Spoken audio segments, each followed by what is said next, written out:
नमस्कार। दूरदर्शन मध्य प्रदेश के बेहद खास प्रोग्राम नमस्कार एमपी को लेकर एक बार फिर हम हाजिर हैं। प्रोग्राम के इस एपिसोड को लेकर मैं हूं वृंदा प्रधान अजमेरा। स्वागत करती हूं आप सभी का हमारे आज के इस विशेष प्रोग्राम में। आप सब जानते हैं कि हमारा ये programme live phone in programme होता है, तो हमारे इस प्रोग्राम में आप डायरेक्टली हमसे जुड़ सकते हैं। उसके लिए आपको हमसे संपर्क करना होगा और संपर्क करने के लिए हमारे टेलीफोन नंबर्स लगातार आपके टेलीविज़न स्क्रीन पर फ्लैश हो रहे हैं। आप जल्दी से पेन पेपर उठाएं और हमारे इन टेलीफोन नंबर्स को नोट डाउन कर लें ताकि जल्दी से आप हमसे हमारे इस प्रोग्राम में जुड़ें और आज के हमारे जो दो विषय हैं उन विषयों से संबंधित हमारे जो एक्सपर्ट हैं उनसे अपनी बातचीत कर सकें। आपके जो क्वेश्चन हैं उनको उन तक रख सकें, विशेषज्ञों तक। तो जल्दी से नोट डाउन कर लें नंबर्स को। लगातार टेलीविज़न स्क्रीन पर ये नंबर फ्लैश हो रहे हैं, आप नंबर्स को नोट डाउन कर सकते हैं। फ्लैश हो रहे हैं नंबर 0755266049, इसके साथ ही टोल फ्री नंबर 1800233040। उम्मीद है इन नंबर्स को आपने नोट डाउन कर लिया होगा। और हम आपको बता दें कि हमारा ये प्रोग्राम 12 बजे से 1 बजे तक प्रसारित होता है, तो 12 बजे से 1 बजे तक कहीं मत जाइएगा, बने रहिए पूरे प्रोग्राम में हमारे साथ। दर्शकों, आप सभी जानते हैं कि सबसे पहले कार्यक्रम की शुरुआत में हम तिथि आपको बताते हैं, तो आइए सबसे पहले हम तिथि से आपको परिचित करा देते हैं कि आज की तिथि क्या है। नजर डालते हैं आज की तिथि पर। विक्रम संवत 2079 चैत्र मास कृष्ण पक्ष की षष्ठी तिथि है आज 13 मार्च 2023 और सोमवार का दिन है। आप सबका सप्ताह की जो शुरुआत है वो बड़ी आनंदमय हो, ऊर्जामय हो, यही शुभकामनाएं हम आप सभी को देते हैं। और चलिए कार्यक्रम की शुरुआत में सबसे पहले हम नजर डाल लेते हैं आज के सुविचार पर। क्या कहता है आज का विचार? आज का विचार कह रहा है, सिर्फ दिखावे के लिए अच्छा मत बनो। वो परमात्मा आपको बाहर से नहीं बल्कि भीतर से जानता है।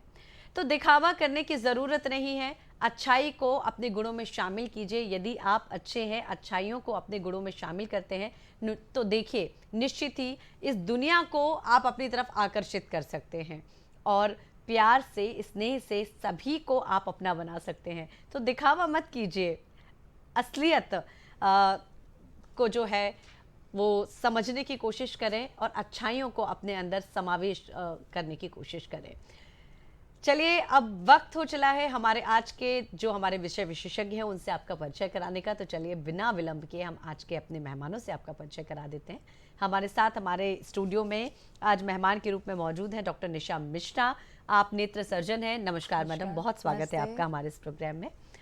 दर्शकों, इसके साथ ही हमारे साथ हमारे आज एक्सपर्ट के रूप में यहाँ पर मौजूद हैं मोहम्मद खालिक सर। बहुत स्वागत है, नमस्कार आप।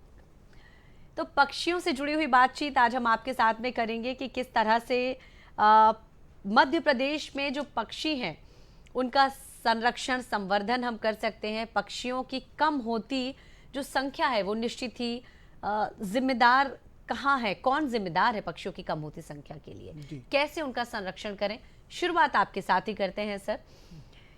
मध्य प्रदेश की यदि हम बात करते हैं तो कौन कौन से पक्षियों की प्रजाति हमारे यहाँ पाई जाती है? मध्य प्रदेश की हम लोग बात करें तो संपूर्ण मध्य प्रदेश में लगभग 400 से भी अधिक प्रजातियां पक्षियों की पाई जाती हैं, क्योंकि हमारा मध्य प्रदेश बहुत समृद्ध है। हम देख सकते हैं कि हमारे यहाँ बहुत सारे राष्ट्रीय उद्यान हैं, टाइगर रिजर्व हैं, इसके अलावा इम्पॉर्टेंट बर्ड एरिया जिसको कहते हैं वो भी हैं। तो और अभी अभी जो है पहले एक रामसर साइट थी, अभी 3 डिक्लेयर और हुई है। तो इस तरीके से बहुत समृद्ध है मध्य प्रदेश, और जिसके कारण यहाँ पे पक्षियों की अच्छी से अच्छी संख्या पाई जाती है। इसमें बहुत सारे पक्षी जो हैं वो प्रवास करके भी हमारे यहाँ आते हैं, जो दूसरे देशों से आते हैं, और स्थानीय पक्षी भी बहुत अच्छे पाए जाते हैं हमारे यहाँ। कुछ प्रवासी पक्षियों की बात करें हम लोग तो हम लोग जलीय क्षेत्र में रेड क्रेस्टेड पोचार्ड है, गार्गिनी है, और बार हेडेड गीज हैं, ग्रे लेग गीज हैं, ऐसे पक्षियों को भी देख सकते हैं जी। और स्थलीय पक्षी भी काफ़ी पाए जाते हैं। तो मोहम्मद खालिक, प्रकृति की पाठशाला में पढ़े हुए जो वन्य जीव हैं, पक्षी हैं, उनका एक अपना अनुशासन होता है। प्रकृति की पाठशाला में पढ़े वन्य जीव एक निश्चित अनुशासन में रहते हैं, उनके बनाए अपने कुछ नियम होते हैं जिन्हें वे कभी नहीं तोड़ते। तो निश्चित ही कहीं ना कहीं हमें उनके नियमों से भी कुछ सीखना चाहिए कि हम कैसे डिसिप्लिन में खुद रह सकते हैं। बिल्कुल। एक तो सबसे अच्छी बात ये है कि वो एक नियम हमको ये सिखाते हैं कि जल्दी हम लोग सुबह उठें, बिल्कुल। क्योंकि वो भी उठते हैं और जो पक्षी प्रेमी हैं या जो पक्षियों को देखने वाले हैं वो भी सुबह जल्दी उठते हैं उनको देखने के लिए, पक्षियों को। तो ये एक बहुत अच्छा नियम है जो हमको फॉलो करना चाहिए उनका। बिल्कुल। कहीं ना कहीं पक्षियों की दिनचर्या से बहुत कुछ सीखा जा सकता है और अनुशासन का पाठ तो हम उनसे सीख ही सकते हैं। उनका सोना, चलना, उठना, बैठना, खाना पीना किसी भी लोभ लिप्सा से परे होता है और वो सिर्फ आवश्यकताओं पर आधारित नहीं होता है। पक्षियों का संरक्षण और संवर्धन क्यों जरूरी होता है सर, ये बात हम आपसे जानना चाहेंगे। देखिए, एक सबसे बड़ी बात इसमें ये है कि पक्षियों का जो संरक्षण है हम लोग इसलिए भी कर रहे हैं क्योंकि पूरी जो इकोसिस्टम है वो पक्षियों पे भी डिपेंडेंट है। हम यहाँ जो बड़े प्राणियों, वन्य प्राणियों की बात करते हैं वो तो हमारे लिए बहुत ज़रूरी है ही, मगर पक्षी भी बहुत ज़रूरी हैं क्योंकि पक्षी इकोसिस्टम का बहुत बड़ा एक पार्ट है और वो बहुत सारी सर्विसेज हमको देते हैं, बहुत सारे काम हमारे लिए करते हैं जी। तो इसीलिए पक्षियों का संवर्धन तो बहुत ज़रूरी है। इसमें एक छोटी सी बात मैं बताना चाहूँगा कि लगभग 80% जो पक्षी हैं वो कीट भक्षी हैं, यानी इंसेक्टिवोरस हैं। तो वो कीटों को खा के उनकी संख्या को बढ़ने से रोकते हैं। अगर वो ये काम नहीं करेंगे तो कहीं ना कहीं हमको अनाज खाने को नहीं मिलेगा या हमारी फसलों को बहुत ज़्यादा नुकसान होगा। तो ऐसे इस तरीके के बहुत सारे कार्य जो हैं वो पक्षी हमारे लिए करते हैं, जिसके कारण उनको बचाना बहुत ज़रूरी है।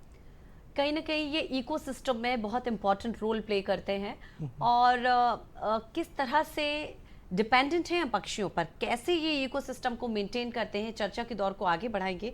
उसके पहले हम बता दें कि हमारे एक कॉलर हमसे जुड़े हुए हैं, आइए उनके कॉल को हम ले लेते हैं। हेलो। हाँ मैम, नमस्कार। मयंक पटेल मैं दमोह से बोल रहा हूँ।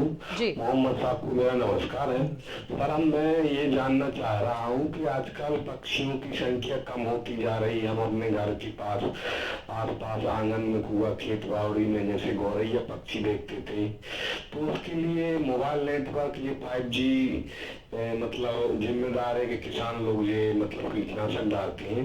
सर, थोड़ा सा इस पर प्रकाश डालें। प्रकृति की धरोहर है पक्षी, हम उनके लिए संरक्षण के लिए क्या कर सकते हैं सर, थोड़ा सा प्रकाश डालें। नमस्कार सर।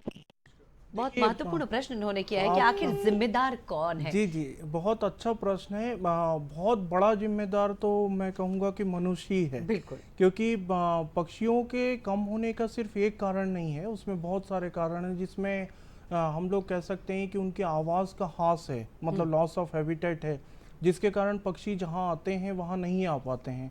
मानव आबादी बहुत तेज़ी से बढ़ रही है, जिसके साथ साथ उनके आवास या दूसरी चीज़ें जो हैं वो नष्ट होते जा रहे हैं। साथ साथ हम ये भी देख रहे हैं, जो उन्होंने बात करी कि मोबाइल टावर्स पे भी अभी शोध चल रहा है कि 4G 5G ये जो बहुत महत्वपूर्ण और अहम प्रश्न है सर कि क्या मोबाइल टावर्स जो रहते हैं उनका वाकई में कोई इफेक्ट पड़ता है पक्षियों के लिए? क्या उनसे निकलने वाला जो रेडिएशन होता है वो हार्मफुल होता है? और यहाँ पर हम स्पैरो का, चूंकि महेंद्र जी ने भी जिक्र किया था, 20 मार्च को वर्ल्ड स्पैरो दिवस भी हम मनाने जा रहे हैं। बढ़ती हुई गौरैया की कम होती जनसंख्या भी आज वाकई में चिंता का विषय बन गया है। तो इन सारी बातों पर भी हम आपसे चाहेंगे कुछ प्रकाश। ये एक बहुत ही महत्वपूर्ण बात है जो मैं आपको बता रहा हूँ कि एक तो आवाज़ उनके ख़त्म हो रहे हैं, दूसरी बात ये है कि बहुत सारे रेडिएशंस हैं। राइट। मोबाइल टावर्स के अलावा भी दूसरे रेडिएशंस भी हैं, या जो हम लोग बात करते हैं कि बिजली के जो बड़े खंभे हैं वो भी नुकसान पहुँचा रहे हैं। साथ साथ में केमिकल पेस्टिसाइड्स, ये एक बहुत बड़ा कारण है, क्योंकि हम पक्षी बहुत सारे खेतों में जाते हैं और खेतों से उनको खाना मिलता है, तो पेस्टिसाइड्स का हम लोग यूज़ कर रहे हैं। तो ये बहुत सारे कारण हैं। और इसी में जैसे आपने गौरैया का पूछा, तो गौरैया की घटती संख्या का भी कारण ये है कि हमने अपने घरों को इस तरीके का बना दिया है कि गौरैया हमारे घरों में आके घोंसले नहीं बना पा रही है। पहले हम लोग देखते थे कि जो भी अनाज हैं वो हम लोग छतों पे सुखाते थे, जिसके कारण उनको खाने को मिलता था। आज पूरा एक तो सीमेंटीकरण हो गया, दूसरी चीज़ उसमें ये हुई है कि सारे अनाज जो हैं पैक्ड आ रहे हैं। तो हम बहुत शहरों में अपने लोगों के पास समय ही नहीं है कि वो अनाजों को सुखाएं या उसको ऊपर रखें जिससे उनको खाने को मिले। और लोग अपनी दिनचर्या में इतने व्यस्त हैं कि उसमें अनाज, दाना, पानी रखना ही भूल जाते हैं घरों के आसपास। तो जिसके कारण जो है ये गौरैया जैसा जो सामान्य पक्षी था उसकी संख्या बहुत कम हो गई। जी, तो न सिर्फ गौरैया बल्कि यदि हम बात सभी पक्षियों की करते हैं तो उनके लिए दाना पानी रखने की जो व्यवस्था है उसको फिर से हमें पुनर्जीवित करना होगा। बिल्कुल बिल्कुल। मतलब रोज एक सकोरे में पानी भरकर रखें, चूंकि गर्मी का मौसम भी है, और यदि अनाज अन्न का कुछ दाने हम अपनी छतों पर उसको फैला देते हैं तो कहीं ना कहीं पक्षी एक बार फिर से आकर्षित होंगे। जी बिल्कुल, वापस बिल्कुल लौटेंगे। उनको हम लोग कृत्रिम घोंसले भी घर में लगा सकते हैं, फलदार पेड़ भी लगा सकते हैं। ये कुछ ऐसे प्रयास हैं जो हम लोग घर में कर सकते हैं। सर, यदि थोड़ा सा पन्ने पलटते हैं, देखते हैं पिछले साल की यदि हम बात करते हैं तो आपकी संस्था ने जगह जगह बहुत सारे ऑर्गेनाइजेशन में घोंसले, कृत्रिम जो घोंसले हैं वो डिस्ट्रीब्यूट किए थे। उसके पीछे आप लोगों का क्या उद्देश्य रहा? उसका उद्देश्य यही रहा है कि हम लोग जो है गौरैया की घटती संख्या को बढ़ाना चाह रहे हैं, क्योंकि गौरैया बहुत सामान्य पक्षी था और सबसे ज्यादा हमारे इधर देखा जाता था, और उसकी संख्या का घटना माने और पक्षियों की संख्या भी घट रही है, क्योंकि वो सबसे सामान्य पक्षी है और मानव आबादी के पास रहने वाला पक्षी है। तो इसलिए हम लोग कृत्रिम घोंसले बांटते हैं कि उनकी आबादी को हम लोग बढ़ा सकें और किसी ना किसी तरीके से उसका संरक्षण कर सकें।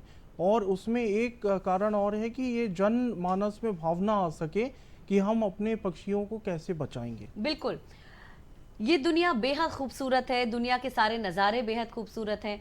पशुओं को, पक्षियों को, गौरैया को हम तभी देख पाएंगे जब हमारी आंखें स्वस्थ रहेंगी। आंखें बेहद अनमोल हैं, बड़ी खूबसूरत भी हैं, हमारी आंखें बड़ी अनमोल भी हैं और इन आंखों की हिफाजत करना हमारी जिम्मेदारी भी है। आज हमारे साथ में हमारे मेहमान के रूप में एक और हमारे विशेषज्ञ हैं, नेत्र सर्जन डॉक्टर निशा मिश्रा जी आज हमारे साथ में हैं। मैडम से आज हम बात करेंगे, सप्ताह मना रहे हैं, ग्लाकोमा सप्ताह मना रहे हैं। मैडम, क्या होता है ग्लाकोमा, क्या वजह होती है ग्लाकोमा होने की, हम आपसे जानना चाहेंगे। ग्लाकोमा जो बीमारी है वो आँख की बहुत ख़राब बीमारी है, और ये एक बार यदि ग्लाकोमा हो गया और उससे ब्लाइंड मतलब विज़न का लॉस हुआ, टोटल ब्लाइंडनेस थोड़ा बहुत लॉस हुआ, वो फिर लौट के नहीं आता, मतलब ट्रीटेबल नहीं है। इसलिए जैसे ही ग्लाकोमा डायग्नोस हो तो उसका प्रॉपर ट्रीटमेंट कराना चाहिए। और ग्लाकोमा में आँख का प्रेशर बढ़ जाता है, आँख के प्रेशर के बढ़ने से ऑप्टिक नर्व होती है वो डैमेज हो जाती है, और ऑप्टिक नर्व एक बार डैमेज हो जाती है तो वो फिर उसका ट्रीटमेंट नहीं होता है वो, और हमेशा के लिए उतना विज़न लॉस हो जाता है।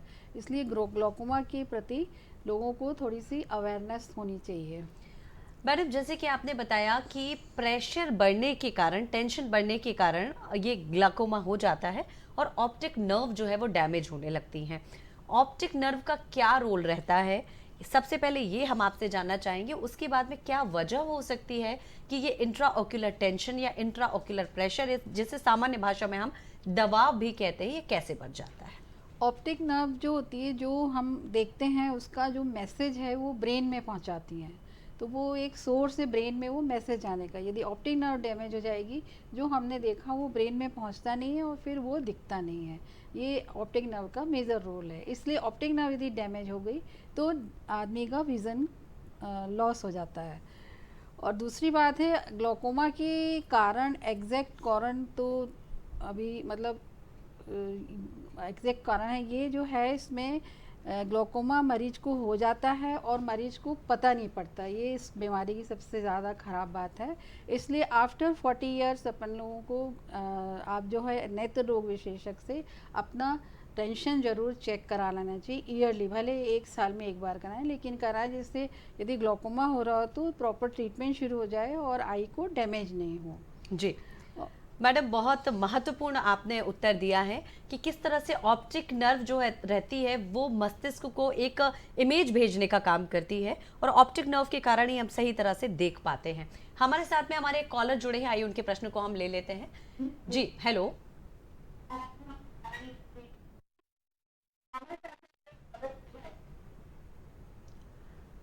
सर, आपकी आवाज हमें सही तरह से नहीं सुनाई दे रही है। हेलो जी, नमस्कार। नमस्कार जी। हेलो सर, अपना प्रश्न करें सर। जी हेलो। नमस्कार सर, अपना प्रश्न करें। जी सर। हेलो। जी सर, आपको सुन पा रहे हैं, आपका प्रश्न करिए। मैं अशोक अजमेरा बैरागढ़ भोपाल से बोल रहा हूँ। जी सर, अपना प्रश्न कीजिएगा। हाँ, मैं मोहम्मद सादिक जी से एक प्रश्न पूछना चाहता हूँ।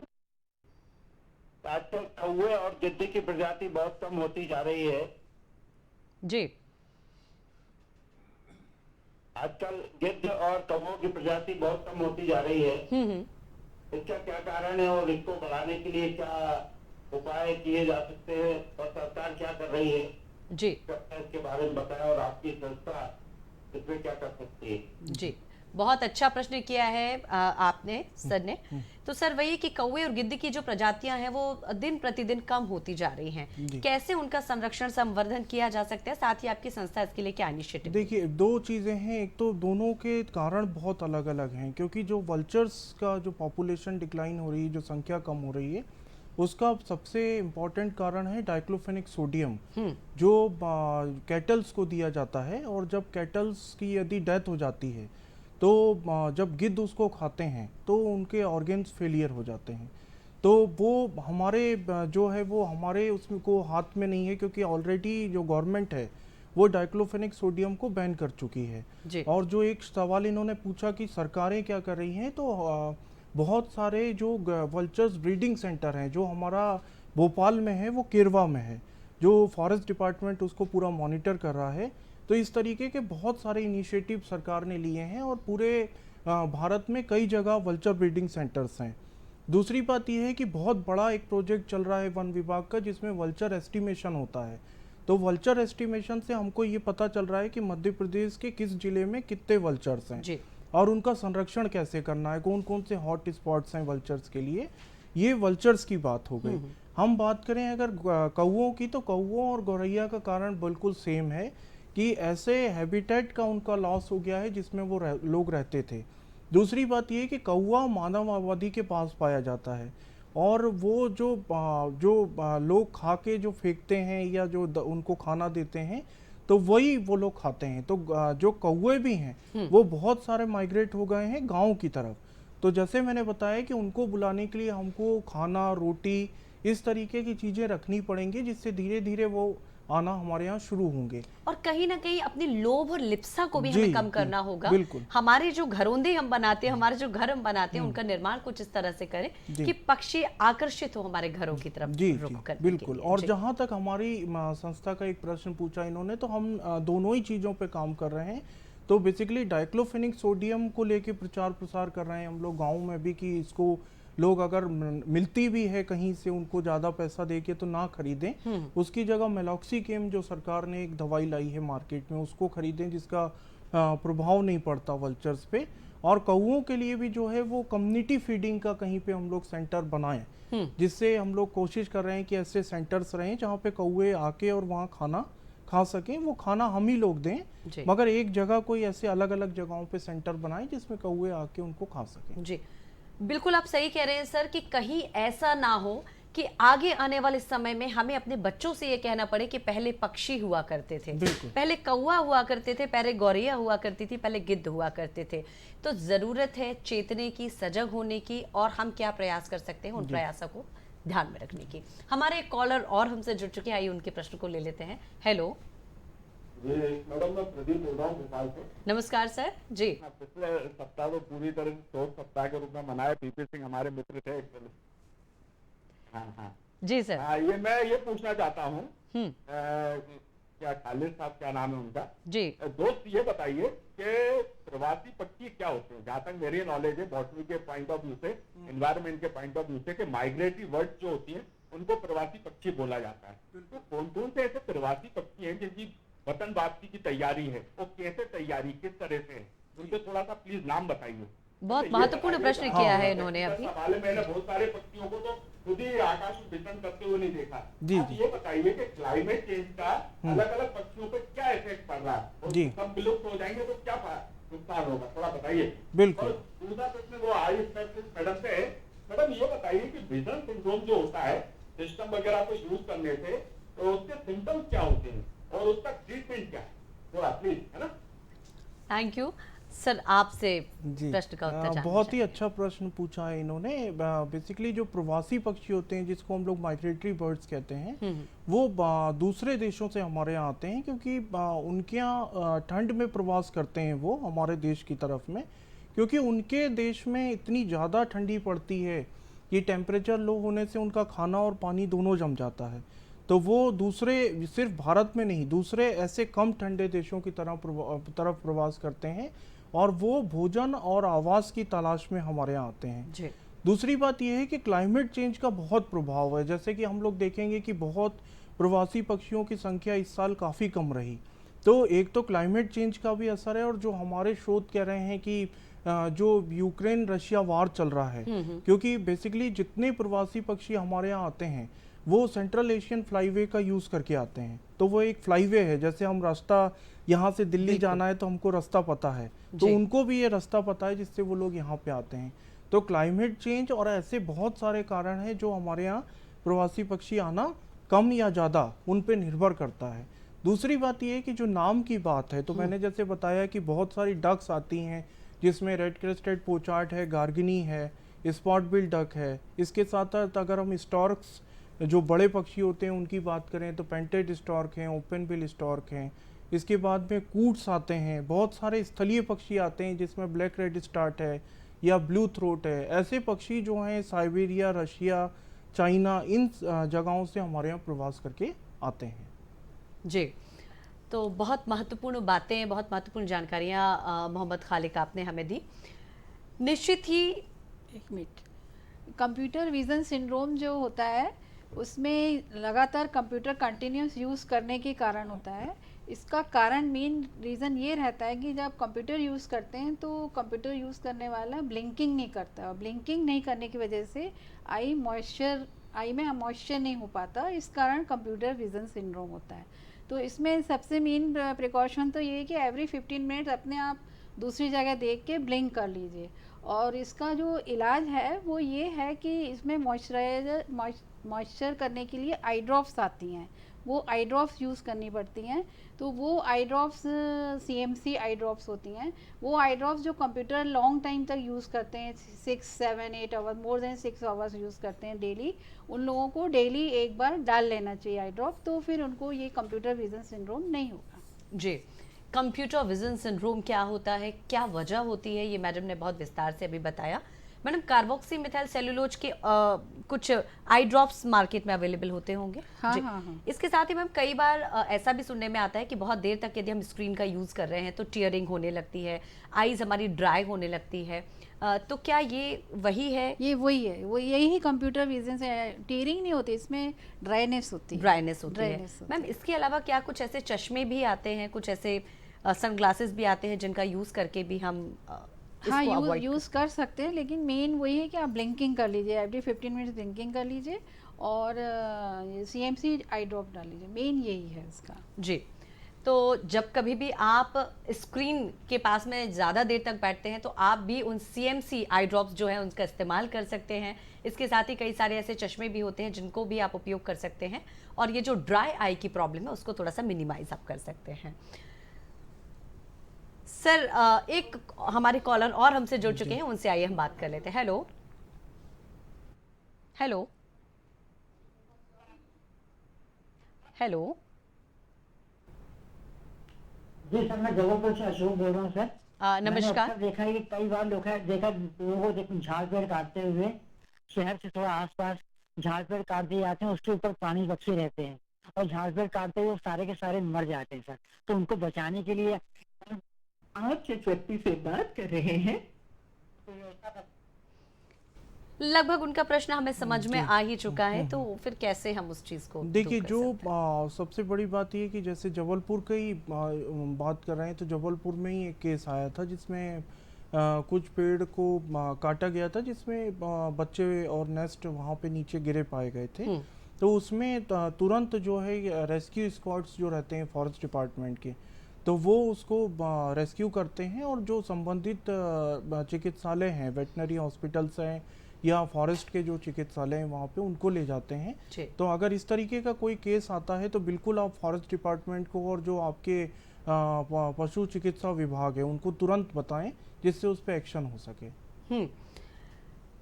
सर, बहुत महत्वपूर्ण जानकारी अभी आपने हम सभी को दी। और सर, मध्य प्रदेश में पाए जाने वाले संकटग्रस्त प्रजातियों को की यदि पक्षियों की यदि हम बात करते हैं तो कौन सी ऐसी प्रजातियां हैं जो संकटग्रस्त हैं अभी? जी, जैसे मैंने अभी बात बताई है कि वल्चर्स जो गिद्ध हैं उसकी सभी प्रजातियां संकटग्रस्त हो गई हैं। जैसे कि अभी हमारे कॉलर ने प्रश्न भी आपसे पूछा था। तो और बहुत सारी प्रजातियां जो हैं वो मध्य प्रदेश में वल्चर्स की यानी गिद्ध की पाई जाती हैं। इसके साथ साथ जैसे सारस क्रेन है, तो सारस क्रेन की प्रजाति भी संकटग्रस्त है। इसके बाद में स्टॉक्स में पेंटेड स्टॉक्स है, या हम लोग फिर बात करें जो विलुप्ति की कगार पे भी कुछ प्रजातियां हैं जो बहुत कम दिखाई दे रही हैं मध्य प्रदेश में, जिसमें खरमोर है।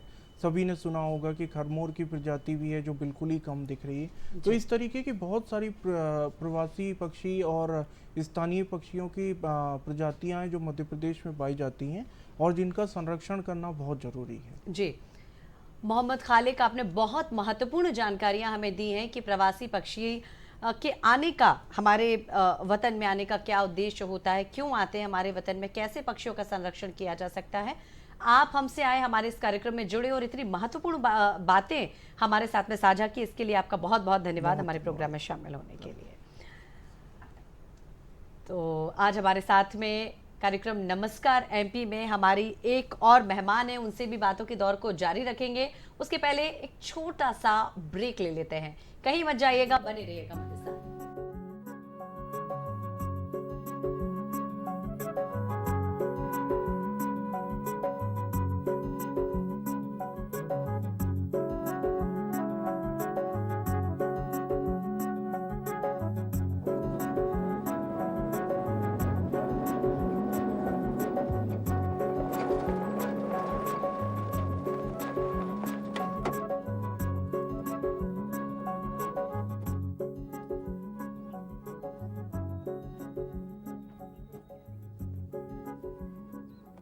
Hello friends, welcome again. आज हम आपको जिस जगह पर लिए चल रहे हैं वो एक न सिर्फ मध्य प्रदेश और देश बल्कि इंटरनेशनल स्टैंडर्ड का टूरिस्ट स्पॉट है। भोपाल से करीब 45 किलोमीटर दूर ये हिस्टोरिकल स्पॉट है सांची। सांची एक छोटी सी तहसील है रायसेन ज़िले की। ज़िंदगी जीने के लिए यहाँ सभी साधन हैं, एक छोटा सा रेलवे स्टेशन भी है। भोपाल से अगर आप रुकते रुकाते सांची तक आते हैं तो आपको 1 से 1.5 घंटे तक लग जाता है। यहाँ से सांची के स्तूप साफ दिखाई पड़ते हैं, और क्योंकि रास्ता पहाड़ी है तो पहाड़ी रास्ते पर चलने से पहले बेहतर है कि एक कप चाय हो जाए।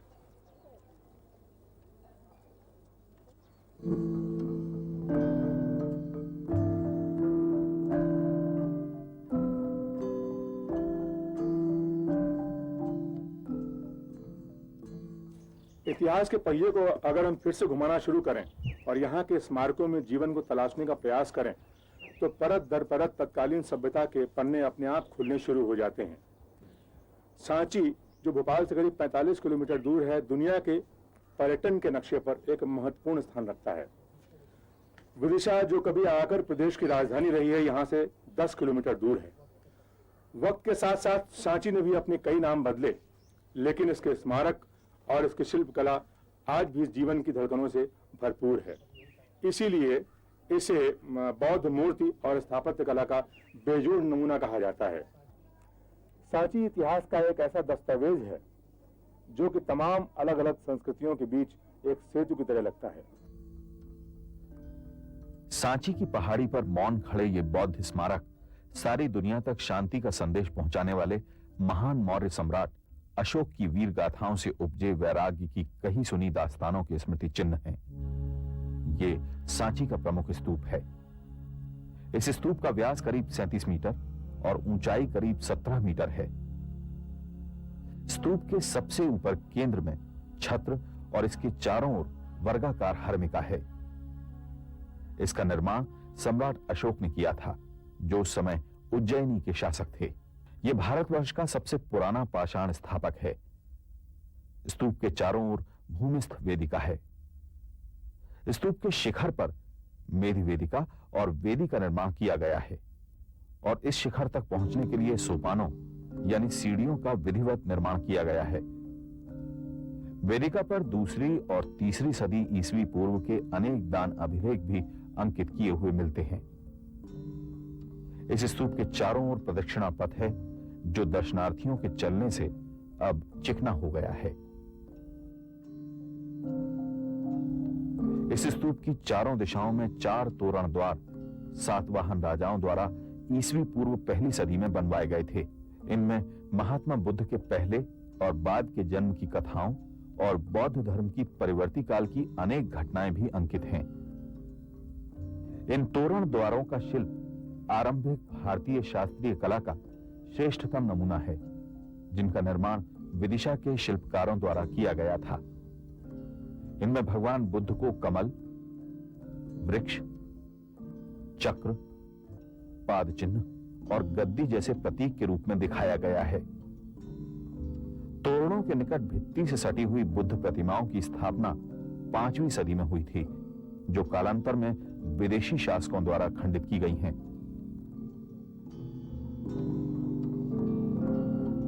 दूसरे स्तूप का निर्माण शुंग काल में दूसरी सदी ईसवी पूर्व में बताया जाता है, लेकिन अब इस स्तूप में केवल अंडाकार भाग और 2 प्रवेश द्वारों सहित वेदिका ही शेष बचे हैं। स्तूप का शीर्ष भाग मेढी और सोपान नष्ट हो चुके हैं। इसमें बौद्ध धर्म के 8 उपदेशकों के अस्थि अवशेष पाए गए थे। इसके जंगले में बुद्ध के विभिन्न अवतारों को अंकित किया गया है।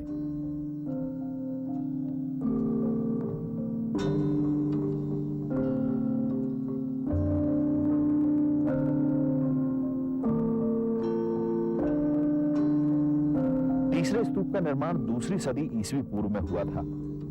यह बड़े स्तूप के पास ही उत्तर पूर्व दिशा में स्थित है।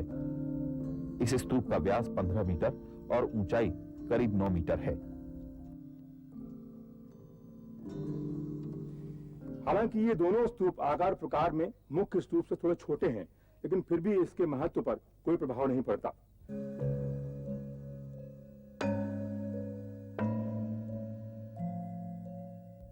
इसका अर्ध गोलाकार गुंबद इसके विशेष धार्मिक महत्व के कारण उल्लेखनीय है और इस पर चमकदार पत्थर का छत्र है। इसी स्तूप में महात्मा बुद्ध के 2 सबसे पहले शिष्य सारिपुत्र और महायोगोलनस के अस्थि अवशेष इसके भीतर के कक्ष में प्राप्त हुए थे। विदेशी पर्यटकों के लिए सांची हमेशा आकर्षण का केंद्र रहा है। भारत आने वाले विदेशी सैलानी बड़ी संख्या में यहां आते हैं। उन्हें यहां एक-एक स्थान।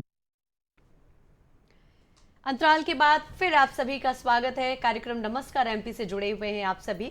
पर्यटन और देशाटन कहीं ना कहीं हम संस्कृति के करीब ले जाने का प्रयास करते हैं और उसी पर्यटन देशाटन को से जोड़ने का भी हमने आपको प्रयास किया। सांची के बारे में हमने आपको बताया, बहुत विस्तार से दर्शन कराए सांची और वहाँ की अनमोल धरोहर से आप सभी को रूबरू कराया। एक बार फिर स्टूडियो की ओर रुख करते हैं। हमारे साथ में हमारी एक और मेहमान हमसे जुड़ चुके हैं। हमारे मेहमान के रूप में हमारे साथ स्टूडियोज में हैं सोनाली सेन। आप सागर मध्य प्रदेश से हमारे बीच आई हुई हैं और कवित्री हैं, कविताएं करती हैं, गज़ल लिखती हैं, साहित्य में बहुत अच्छी दखल आप रखती हैं। तो सोनाली, बहुत स्वागत करते हैं हम आपका हमारे इस स्टूडियो में और हमारे इस बेहद खास प्रोग्राम में। तो क्यों ना एक कविता के माध्यम से अपने दर्शकों से आपको जोड़ने का प्रयास किया जाए। बिल्कुल, बहुत बहुत धन्यवाद। नमस्कार, मैं सोनाली सेन सागर मध्य प्रदेश से। मैं अपना काव्य पाठ आरंभ करूं, इसके पूर्व में 4 पंक्तियां माँ भगवती के चरणों में अर्पित करती हूं और अपनी कविता आपके बीच रखती हूँ। स्वागत है। कि मैं गाऊं गीत गीतों में स्वर सार भरो माँ भगवती के आह्वान में रखती हूँ 4 पंक्तियाँ। कि मैं गाऊं गीत गीतों में स्वर सार भरो माँ, शब्दों के सुमन हार को स्वीकार करो माँ, शब्दों के सुमन हार को स्वीकार करो माँ। आशीष चाहूँ आपका हो कंठ पे सदा, हो कंठ पे सदा, हो कंठ पे सदा, हो जाए मात वंदना उपकार करो माँ, हो जाए मात वंदना उपकार करो माँ। माँ भगवती की वंदना के बाद 4 पंक्तियाँ अपने परिचय में रखती हूँ कि मेरी कलम क्या लिखने का प्रयास करती है। बहुत कि क्षितिज में गूंज उठे मैं वो तान लिखती हूँ, क्षितिज में गूंज उठे मैं वो तान लिखती हूँ, बख्श दुश्मन का भेद डाले बाण लिखती हूँ, बख्श दुश्मन का भेद डाले बाण लिखती हूँ, जब भी लिखती हूँ कलम को उठा के नज़्म गज़ल, मैं अपने गीतों में हिंदुस्तान लिखती हूँ, मैं अपने गीतों में हिंदुस्तान लिखती हूँ, मैं अपने गीतों में हिंदुस्तान लिखती हूँ। परिचय के बाद नारी सशक्तिकरण की बात करते हुए सबसे पहली कविता में जो आपके बीच रखने वाली हूँ। सोनाली बिल्कुल सही है, अभी 8 तारीख को होली के साथ साथ हमने अंतर्राष्ट्रीय महिला दिवस भी मनाया था। पूरी महिलाओं के लिए समर्पित होता है ये दिन, और महिला सशक्तिकरण की जब हम बात करते हैं तो सोनाली ने जो कविता लिखी हुई है उसको हम दर्शकों तक पहुंचाने का प्रयास करेंगे।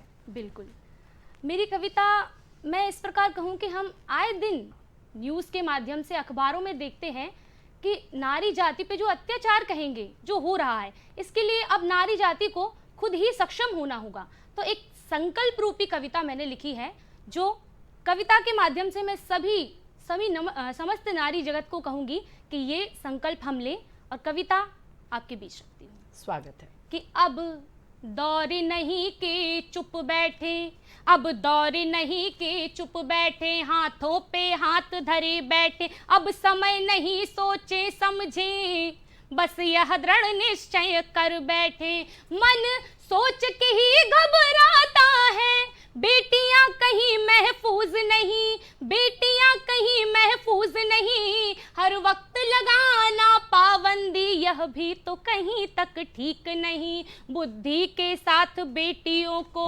बुद्धि के साथ बेटियों को बल्कि शिक्षा भी सिखाना है, जो बेटी सहमी सी बैठी उसको ये याद दिलाना है, तुम दुर्गा देवी महाकाली, तुम दुर्गा देवी महाकाली, बेटी न तुम्हें घबराना है, हर कर्म भूमि में तुम्ही अड़ी, हर कर्म भूमि में तुम्ही अड़ी, तुमको ना अब सकुचाना है, लड़ जाओ युद्ध भूमि में तुम, लड़ जाओ युद्ध भूमि में तुम, दुश्मन को मार गिराना है, दुश्मन को मार गिराना है, और हमें वतन की हर बेटी को लक्ष्मीबाई बनाना है, लक्ष्मीबाई बनाना है, हमें वतन की हर बेटी को लक्ष्मीबाई बनाना है, लक्ष्मीबाई बनाना है।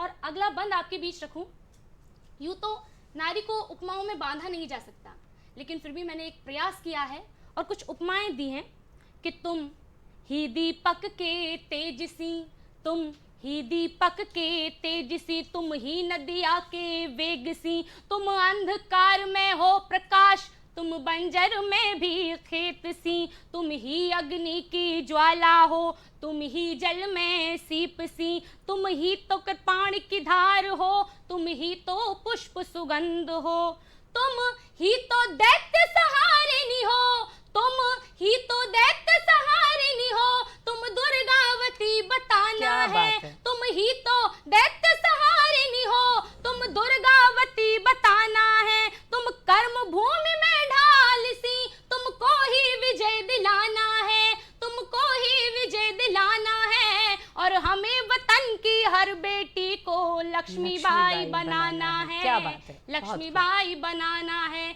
कविता का अंतिम बंद आपके बीच रखूंगी, और इसी में कविता का पूरा सार भी है कि तुम अन्नपूर्णा देवी हो, तुम अन्नपूर्णा देवी हो, तुम हर भाव में सेवी हो, तुम रात तुम ही दिनचर्या हो, तुम त्योहारों का जरिया हो, तुम सभी गुणों में पारस हो, तुम सभी गुणों में पारस हो, तुम धन बुद्धि वैभव यश हो, तुम ज्ञान कला की मूरत हो, तुम अनुसुईया सी सूरत हो, नारी जी का जंजाल नहीं, समझिएगा कि नारी जी का जंजाल नहीं, ना ही कोई अबला बाला है, ना ही कोई अबला बाला है, नारी तो रूप आगाज का है, नारी तो रूप आगाज का है, अब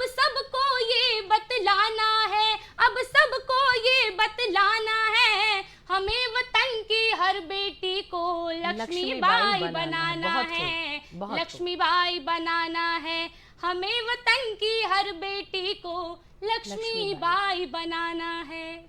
बहुत सुंदर कविता सोनाली आपने पढ़ी और निश्चित ही हमारे देश की जो बेटियां हैं वो बहुत सक्षम हैं, सबल हैं, आत्मनिर्भर बन रही हैं भारत की बेटियां, भारत की नारियां। और निश्चित ही नारियां हैं तो हर तीज है, त्योहार है।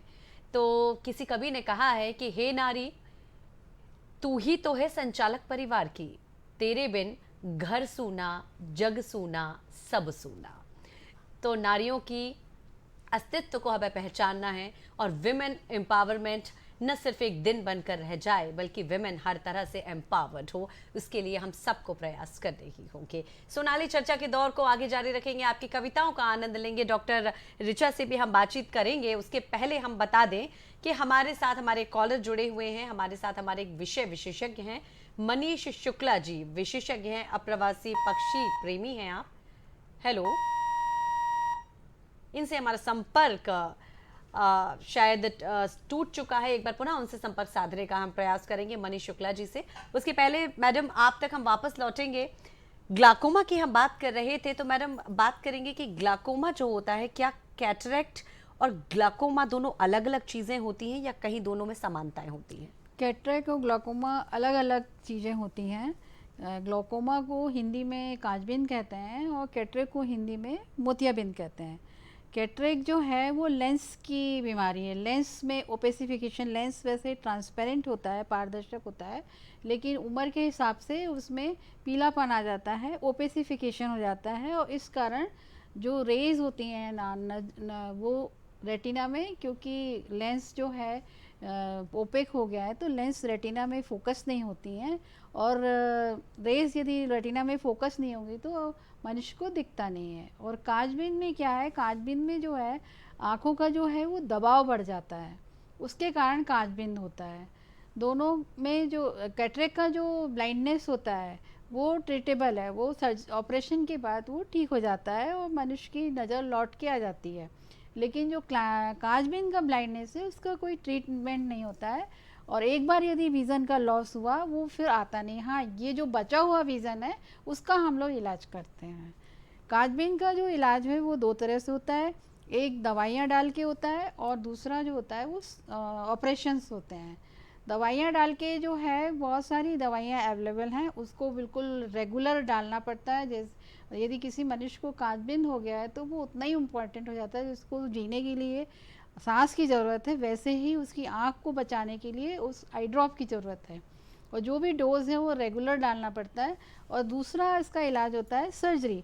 सर्जरी में जो है, जो पेशेंट एफोर्ड नहीं कर पाते रेगुलर दवाई डालना, क्योंकि वो जीवन भर चलती है, एक बार जो शुरू हुई तो जीवन भर चलती है, एक तो उन लोगों का ऑपरेशन किया जाता है। या कई लोगों का कंप्लायंस नहीं होता, मतलब वो टाइम से यूज़ नहीं कर पाते, सुबह शाम डालना कभी मिस हो गई, इस तरह की, उन लोगों का यूजली सर्जरिकल ऑपरेशन किया जाता है। मैडम, जैसे कि आपने कहा था कि मोतियाबिंद हो जाने के बाद, कैटरेक्ट हो जाने के बाद में उसको ट्रीट किया जा सकता है, बट यदि किसी व्यक्ति को ग्लाकोमा हो गया है तो उसको ट्रीट नहीं किया जा सकता है, सिर्फ और सिर्फ उसकी कंडीशन वर्स्ट होने से उसको बचाया जा सकता है। जितना विजन का लॉस हुआ है वो फिर आता नहीं है, ये थोड़ा बहुत बचा है उसका इलाज किया जाता है और उससे उसकी नज़र बच जाती है, उसकी ज़िंदगी अच्छी हो जाती है। डॉक्टर निशा, चर्चा के दौर को आगे जारी रखेंगे, उसके पहले हम आपको बता दें कि हमारे एक विशेषज्ञ हमसे एक बार पुनः जुड़ चुके हैं, मनीष शुक्ला जी हमसे जुड़े हुए हैं, विशेषज्ञ हैं, आप अप्रवासी पक्षी प्रेमी हैं और उनसे हम बात करेंगे। सर, स्वागत है आपका हमारे इस प्रोग्राम में। नमस्कार। नमस्कार सर, प्रवासी पक्षियों की वापसी होने का जो ये वक्त है ये आ चुका है, तो क्या वजह है कि प्रवासी जो पक्षी हैं वो वापस कर रहे हैं, वतन वापसी की ओर अग्रसर हैं?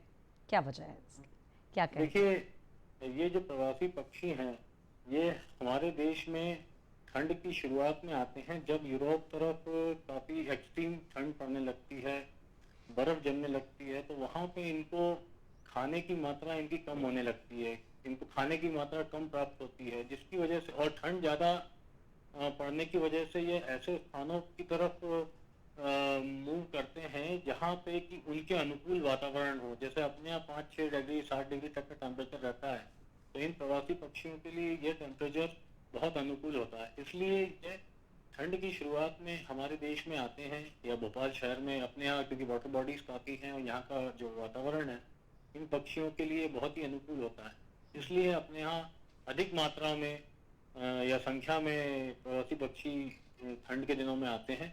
और अब चूंकि मार्च शुरू हो गया है, अप्रैल आने वाला है और गर्मी की शुरुआत अपने यहाँ हो चुकी है जी। तो जैसे जैसे हमारे यहाँ तापमान बढ़ना शुरू होगा वैसे वैसे यह प्रवासी पक्षी अपने गंतव्य स्थान को वापस जाना शुरू कर देते हैं, क्योंकि यहाँ पे जैसे जैसे पानी कम होना शुरू होगा और तापमान बढ़ने लगेगा, तो तापमान जैसे जैसे बढ़ता जाएगा प्रवासी पक्षियों का अपने देश से अपने घर वापस जाने का सिलसिला शुरू हो जाएगा। और इसकी जगह अब हमारी जो वाटर बॉडीज हैं इनके आसपास आपको जो स्थानीय प्रवासी पक्षी या स्थानीय प्रवासी पक्षियों का डेरा ज्यादा देखने को मिलेगा, क्योंकि जैसे जैसे पानी कम होता है वैसे वैसे जो स्थानीय पक्षी हैं इनको खाने की मात्रा काफी अधिक उसमें मिलने लगती है, जैसे मछलियां हुई, कीड़े मकोड़े हुए, तो ये। और हमारे भोपाल शहर में या शहर के आसपास वेटलैंड काफी हैं, जिसकी वजह से इनको खाने का सामान प्रॉपर प्रचुर मात्रा में मिल जाता है। तो इसलिए प्रवासी पक्षियों की वापसी और स्थानीय पक्षियों का डेरा हमारी जो वाटर बॉडीज हैं इनके आसपास अब हमें अधिक मात्रा में देखने को मिलेगा। सर, प्रवासी पक्षियों की जो आने की संख्या है उसमें वृद्धि हुआ है या फिर कमी इस बार देखने को मिली है, ये भी हम जानना चाहेंगे। देखिए, पिछले वर्ष की तुलना में अगर हम देखें तो इस वर्ष प्रवासी पक्षियों का जो आगमन हुआ है वो काफी कम हुआ है। पिछले वर्ष हमारे यहाँ काफी अधिक संख्या में प्रवासी पक्षियों ने रुख किया था, लेकिन इस वर्ष काफी कम संख्या में हमारे वेटलैंड्स में या बड़े तालाब में और सराउंडिंग में प्रवासी पक्षी देखे गए। इसका कारण ऐसे पक्षी विशेषज्ञों का कहना है कि जो यूक्रेन का और रशिया का जो युद्ध है वह भी एक कारण माना जा रहा है, जिसकी वजह से प्रवासी पक्षियों का रुख हमारे इस तरफ कम हुआ है। तो हम ये कह सकते हैं कि इस वर्ष पिछले वर्ष की तुलना में प्रवासी पक्षियों का जो आगमन है हमारे शहर में या देश में काफी कम हुआ है। सिर्फ युद्ध के अलावा और कौन से फैक्टर्स हैं जो रिस्पॉन्सिबल हैं प्रवासी पक्षियों की कमी के लिए? इसके साथ ही आप जो पक्षी प्रेमी हैं वो क्या कर रहे हैं कि फिर से उसी तादाद में प्रवासी पक्षियों का आगमन हमारे कंट्री में हो सके? देखिए, ये जो एक रीजन एक विशेषज्ञ बोल रहे हैं अभी कि युद्ध का, ये तो एक सर्टेन टाइम के लिए ही एक ये टाइम पीरियड है। युद्ध खत्म हो जाएगा तो ये इनका जो रास्ता जो अवरुद्ध हुआ है वेपन्स की वजह से या उनके एटमॉस्फेयर की वजह से, वो फिर से साफ हो जाएगा तो उनका आगमन फिर से शुरू हो जाएगा जी। लेकिन इसी के साथ साथ पक्षी हमारे यहाँ आने का जो मुख्य कारण है, भोपाल शहर में अगर मैं विशेषता बोलूं कि भोपाल शहर में कम से कम 5 वाटर बॉडीज हैं और हमारा सबसे बड़ा जो वेटलैंड है बड़ा तालाब का, और सराउंडिंग में काफी अधिक डैम है, जिसकी वजह से, और दूसरा भोपाल के सराउंडिंग आपको काफी अच्छा जंगल या वन क्षेत्र भी पाया जाता है, जो कि इन पक्षियों को अपनी ओर आकर्षित करता है। यहाँ पक्षी वहीं आकर्षित होते हैं जहाँ पे उनको प्रचुर मात्रा में खाने के लिए सामग्री उपलब्ध हो। तो यानी कहीं ना कहीं सर आपका कहना ये है कि यदि हम उन्हें उस तरह का माहौल उपलब्ध कराते हैं जो उनके लिए जरूरी है तो उससे पक्षियों की तादाद में फिर वृद्धि होगी। सर, आप हमसे जुड़े, आपने इतनी महत्वपूर्ण बातें, इतनी महत्वपूर्ण जानकारी हमारे साथ में साझा की, उसके लिए आपका बहुत धन्यवाद। सोनाली हमारे साथ में है। सोनाली, एक बार फिर आपकी कविताओं का आनंद हम लेना चाहेंगे। हम चाहेंगे हमारे दर्शकों को एक और प्यारी सी कविता या गजल जो जिससे भी आप जोड़ना चाहें, स्वागत है। बिल्कुल। एक कविता आपके बीच रखती हूँ कि एक गर्भ में पल रहा अंश, गर्भ भ्रूण हत्या सभी ने सुना होगा, जिसको हम बंद करना चाहते हैं, तो वो अंश जो बेटी है वो अपनी माँ से क्या कह रही है, उसकी करुण पुकार क्या है। अपनी कविता के माध्यम से कोशिश करूंगी कि आपको दृश्य दिखाई दे, मेरे शब्द हों और आपको दृश्य दिखाई दे। तो अपनी कविता के माध्यम से उस नन्हे से अंश की पुकार आप सभी के बीच। माननीय प्रधानमंत्री जी ने बेटी बचाओ बेटी पढ़ाओ के लिए लगातार हमसे आह्वान कर रहे हैं और बहुत सारी स्कीम भी चला रहे हैं माननीय प्रधानमंत्री जी, आप देख ही रहे हैं। तो उसी तरह की आपने कविता लिखी है, आपका स्वागत है। जी बिल्कुल। तो अंश की पुकार आपके बीच रखती हूँ। वो अंश कहता है, माँ तुम्हारे गर्भगृह, माँ तुम्हारे गर्भगृह जो अंत मेरा हो गया, माँ तुम्हारे गर्भगृह जो अंत मेरा हो गया, बीज जमने से ही पहले बंजर धरा में खो गया, बीज जमने से ही पहले बंजर धरा में खो गया। और वो अंश माँ से कहता है कि मैं तुम्हारा अंश हूँ, कुछ आज तुमसे कह रही, मैं तुम्हारा अंश हूँ, कुछ आज तुमसे कह रही, माँ तुम्हारे गर्भ में एक आस के संग रह रही, जब तुम्हारी गोद में माँ, जब तुम्हारी गोद में माँ आँखें अपनी खोलूंगी, माँ तेरी सूरत को देखूं जब भी माँ मैं बोलूंगी, तब तुम्हारे मुखमंडल पर, तब तुम्हारे मुखमंडल पर जो खुशी छा जाएगी, घर के चारों ओर में रोशनी आ जाएगी। और वो अंश जो पेट में पल रहा है वो अपनी बाल्यावस्था से युवा अवस्था तक के सपने माँ को बताता है। और वो अंश क्या कहती है कि माँ तुम्हारी आंगना में नुपुर छनकाती फिरूं, मुझे एक बार बाहर तो आने दो, कि माँ तुम्हारे आंगना में नुपुर छनकाती फिरूं, मेरे पीछे भागोगी तुम किलकिली तब मैं भरूं, माँ रसोई में तुम्हारे काम सारे सीखूंगी, बाबा के संग संग किताबी, बाबा के संग संग किताबी काम सारे देखूंगी, बहकावे में तुम न लगना, ये दुनिया तुम्हें बहकाएगी माँ, बहकावे में तुम न लगना, मैं तुम्हारा अंश हूँ, रानी लक्ष्मी बाई और मीरा का मैं वंश हूँ, कल्पना के जैसे मैं भी, कल्पना के जैसे मैं भी रोशनी बन जाऊंगी,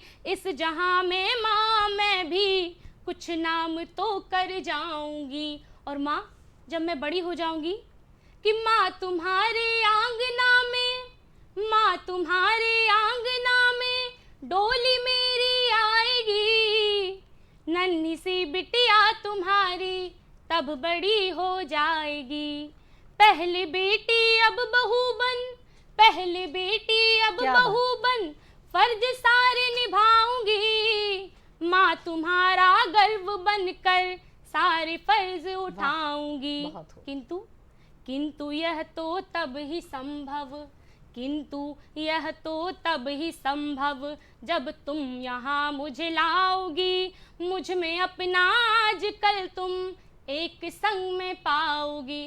और अंतिम जो उस अंश की पुकार होती है कि माँ मुझे आने से पहले रौंदने से रोक लो, माँ मुझे आने से पहले रौंदने से रोक लो, अंक मुझको धार कर महसूस कर कर देख लो, बस यही कहना था माँ, बस यही कहना था माँ, गर भाग्य मेरा सो गया, बस यही कहना था माँ, गर भाग्य मेरा सो गया, तो माँ तुम्हारे गर्भगृह फिर अंत मेरा हो गया, तो माँ तुम्हारे गर्भगृह फिर अंत मेरा हो गया। सोनाली क्या कहें, इतनी मार्मिक कविता आपने सुनाई है कि हम सभी के आंसू छलक आए, और निश्चित ही प्रेरित करती है आपकी कविता, हम सभी को सोचने के लिए मजबूर करती है कि क्यों ये स्थिति फिर से बन रही है, उस बात पे विचार करें। चलते चलते मैडम आपसे ये जानना चाहेंगे कि ग्लाकोमा को हम कैसे पहचान सकते हैं, किन लक्षणों के आधार पर हम पहचान सकते हैं कि संबंधित व्यक्ति को ग्लाकोमा की समस्या हो रही है। पर्टिकुलर ग्लाकोमा का ऐसा कुछ लक्षण नहीं है, लेकिन मैं कुछ बताती हूँ। यदि 40 प्लस आपकी एज है और आपको लगातार बार बार चश्मे का नंबर बदल रहा है, आपका आँखों में सिर दर्द हो रहा है, ब्लड प्रेशर के मरीज हैं, डायबिटीज़ के मरीज हैं, तो या आपके परिवार में पारिवारिक फैमिली हिस्ट्री है कि आपके दादाजी, पिताजी, माताजी या नाना जी, उनको यदि ग्लाकोमा की बीमारी हुई है तो फैमिली हिस्ट्री है तो उनको भी आफ्टर 40+ अपना ग्लाकोमा का दबाव का टेस्ट कराना चाहिए और ईयरली कराते रहना चाहिए इस तरह के में, क्योंकि इनको ज़्यादा गुंजाइश है कि ग्लाकोमा हो सकता है। यानी मैडम यदि किसी की प्रीवियस हिस्ट्री रही है ग्लाकोमा की तो उस व्यक्ति को ग्लाकोमा होने के चांसेस बहुत ज़्यादा बढ़ जाते हैं। यदि आपको ग्लाकोमा है तो आप चिकित्सक के पास जरूर जाएं, उनसे परामर्श लें और समय रहते यदि समस्या हमें समझ में आ जाती है तो उसका निदान संभव है। कार्यक्रम नमस्कार एमपी में आज इतना ही। अगले अंक में आपसे जल्द होगी मुलाकात। हमारे साथ थी सोनाली सेन, कवित्री, साथ ही हमारे साथ में थी डॉक्टर निशा मिश्रा, विशेषज्ञ के रूप में आज हमारे साथ शामिल हुई। आप दोनों ने अपना वक्त हमारे साथ में दिया, उसके लिए आपका बहुत धन्यवाद। फिर आपको सुनने का मौका मिलेगा, यही उम्मीद। कार्यक्रम नमस्कार एमपी में आज इतना ही। अगले अंक में आपसे जल्द होगी मुलाकात। तब तक के लिए हम सबको दीजिएगा इजाजत।